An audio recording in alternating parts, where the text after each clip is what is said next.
কান্ডারিত সম্মুখে ওই পলাশির কান্তর বাঙালির খুনে লাল হয়ে যাবে ক্লাইবের খঞ্জন।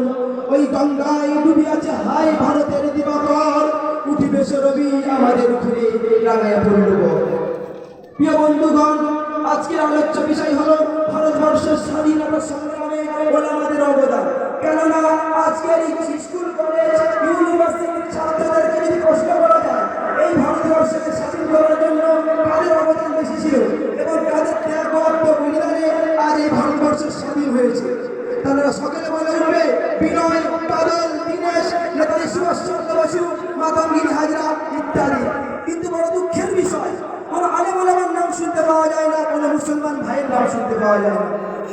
তাই তথ্যভিত্তিক আলোচনা করলে আপনারা নিশ্চয়ই বুঝতে পারবেন এই দেশকে স্বাধীন করার জন্য কাদের অবদান সব থেকে বেশি ছিল।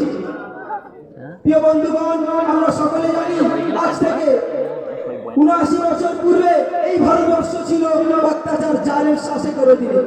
ইস্ট ইন্ডিয়া কোম্পানিকে তারা ভারতবর্ষে এসেছিল ব্যবসার অনুমতি নিয়ে, কিন্তু তাদের উদ্দেশ্য ছিল ব্যবসা করার নয়, তাদের উদ্দেশ্য ছিল ভারতবর্ষের মাল ধন দৌলত টাকা পয়সা শোষণ করে লুণ্ঠন করে নিজের দেশে নিয়ে যাওয়া। সুতরাং তারা আপন উদ্দেশ্যের দিকে ধাবিত হতে লাগলো। বন্ধুগণ, কেমন ভাবে দেখুন, ১৬০১ খ্রিস্টাব্দে ইংরেজ ইস্ট ইন্ডিয়া কোম্পানি ব্যবসার অনুমতি নিয়ে ভারতে আসে। তখন ভারতবর্ষের বাদশাহ ছিলেন সম্রাট জাহাঙ্গীর।